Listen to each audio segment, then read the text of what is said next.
dhaggeeffadha warra maaliif asirratti dhageechan jechuudha. Seefuu malaaxaa jala dhaqaa dhaggeeffadha. Nuti waan baay'ee dhabne jechuudha. Qananii duwwaa miti jechuudha nuti kan dhabne. Tokko maqaa Oromummaa hin dhabne, qananii hin dhabne, artistii keenya hin dhabne.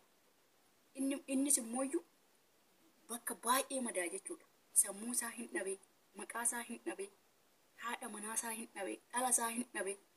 Kana caalaa wanti nama madeechuu hin jira. Kana caalaa wanti nama madeechuu hin jiru jechuudha. Ishii immooyyuu mucayyoon dhiiga tokko ofirraa hin qabdu jedhan. Sila dachee biyya Itoophiyaa santu firaasha jala gosoggosame immoo dachee biyya Itoophiyaatu gaafa namni gamoo shanaffaarraa kufu gamoo shanaffaarraa gaafa kufan sila harkatu baatee gadi buusan jedhamu namni kun intalti kun erga dhiiga ofirraa hin qabaanne erga madaa ofirraa hin qabaanne akkamitti gamoo shanaffaarraa kufte akkamitti jedhama. Kalecha haasa'aa turan galgala erga isheen awwaalamteen booda mucayyoo dhiiga ofirraa hin qabdu jedhameera. Yeroo hundumaayyuu nu nyaatanii iddoo biraa nu geejjanii nu gorratanii nu qalatanii fuudhanii naannawa keenyatti nu darbu jechuudha. Safara nu biraa nutti nu gatu jechuudha yeroo hundumaayyuu jechuudha. Kuni nuuf baratamee jira. Bowuunis, tiiktook irraa wacuunis, suuraa gaddaa keewwachuunis nuuf Oromoodhaaf baratamaadha jechuudha. Kana shaakallee jirra bakka nuti sirriitti shaakalle.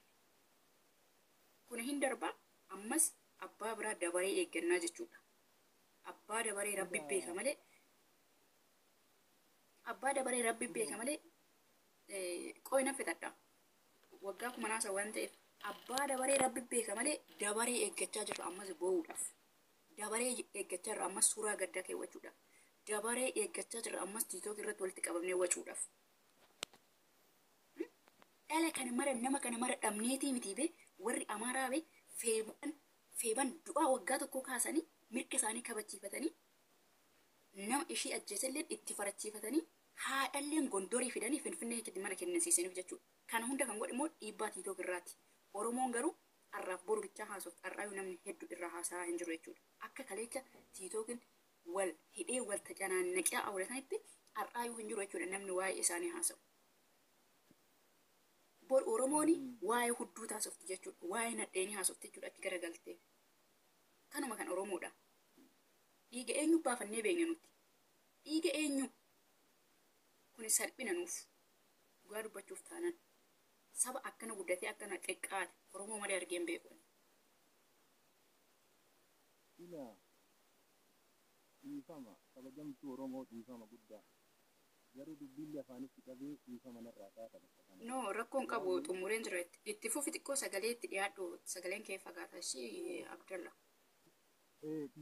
Dhiifama kabajaadhaan dhiifama si gaafadhaa. Isin hundaayyuu anamma marraa lammaffaatiif itti deebi'e dhiifama. Garuu itu nama hooqaa beekta. Nuti yoo ati waan tokko taate namni akka saamunaa mana jireenyaatu dhiqee of keessaa nu baasee namni eenyu Gondar keessa eenyu Goojjam keessa eenyu Baardaar keessa namni keessa namni akka godinoota Oromiyaa kan hunda keessatti manaaf lafa ijaaratanii keessa jiraatan nu keessa. Isuman nu keessa martee ta'e nooraan. Gaafa nooraanoo siyaasaan nooraanaa, malaan nooraanaa, seeraan nooraanaa seeftuu fi eeggate akka miidhamnetti akka hin qabne nooraanee nu keessaa deema. Lamuullee isma harka kenna. Hagam ofirra qabsaa'aa har'am. Hagam namni keenya eebalu akkana ta'ee illee qabsaa'aa har'a. Fakkeenya nabi caalu qeerroon keenya hagam takka hirmaatee. Hagam takka namni itti miidhamee. Hagam takka namni itti dhi'ee. Har'a guyyaa har'aa kana wanni ta'ame wanni namni tokko socho'ee waan tokko fide maal fide? Maal amma isiin tuni nama siree irra dhibamee du'een adda jirti amma akka allaalutti. Noorra tokko irraa kana malee namni biroo eenyu dubbataara. Warri tokko irraatu amma kalee dheengadda akka malee dubbatan. Har'a mee hagam akkumatti jette dhugaadha wallaa dubbiin kee baay'ee natti tole. Kalee fadhiin wadhab. Har'a amma simbira bicha dubbii ho'aa irra dhufe malee an armaan dura kun onuma deemaa tokko kanarra dubbii ho'aa simbira bira dhufee simbira ture malee hin agarra. Dagatamaa deemaara. Akkasuma torbee addaa kanaan ga'u. Wanni akkana argame wanni akkana dhagame ebalu ajjeese ebalu akkana godhee ebalu murtaa ebalu akkana ta'e miti.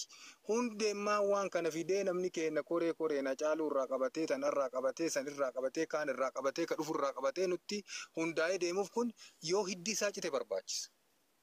Namni nu keessaa waa qabu hin jiru. Oromiyaa jechuun ootaa tuttuutaa kenna. Kosii kenna. Mana namaan dhandhe gola namaan dhandhe. Dachii kenna irratti. Wanni tuqamnuuf namni keenya tokko inni tuqamuuf dachii kanaaf. Dhimma nutti qaban dhimma biroo nutti hin qaban. Namni gaariin namni biyyaaf dubbatu. Namni oromummaaf dubbatu. Namni adda duree biyyaatiif dubbatu. Namni adda duree biyyaatiif dhaabatu tokko argameetiin hin jedhe achiin keessaa fuudhama. Qarabaan qabame. Maaf kun ta'ama hiddi waan kanaa cituu qaba. Immoo nuun cadhifnaa ijoolleen biyya arabaa jiran ijoolleen biyya adda addaaran kun hin booyanii hin dubbatanii haqa hunda isaanii hin dubbatanii inni biroo hin taa'ee ilaala. Taa'anii ilaaluu miti hundi keenya itti hirmaannee keessaanis irraanis kiisii keenyaas itti hirmaannee waan tokko galmaan ga'uu qabna waan tokko tartiiba qabsiisuu qabna waan tokko irra hojjannee dhugaa kanallee baasuu qabna. Malee akkami akkana ta'e akkami akkas ta'e anumaaf situ laaffisa boru baqqaanaaf atuuyyuu laaftee na dhufta boruuf iftaan atuuyyuu laaftee na dhufta. Warri amma mana keessan keessatti dubbattan kun iftaan ibsati bulluu laaftanii argamtan. Eenyu jabeessaree lamuu dagatameera. Atis yoo akkas taatesis akkasumatti dubbatamee dagatamee ta'uu hin qabu. Irra hirmaadha. Abdallaa kaleecha gargara dhaggeeffadhe seefuu beekte. Hin beekan. Beekan ture poolisii magaalaa Finfinneetti ekelee bilbileetan ture dhaqanii dhaggeeffachuu dandechuu jechuudha. Kumaandar ekelee bilbileetan ture. Garuu hanga ammaatti wanti kana jennee sitti himuu dandeenyu hin jiru naan jedhee. Inni kara biraa immoo miseejiin ishiin guyyaa kaleecha katilaantodii isaa yettatsaatsaafaachuu miseejaallee. Miseejii san garuu daddaftee qaama seeratiif dabarsuu qabdiyyuu ture. Eenyudha inni isheedhaaf miseejii barreesse sun maaliif gabba'uu dadhabe bilbilli isaa eenyummaan isaa maaliif gabba'uu dadhabe?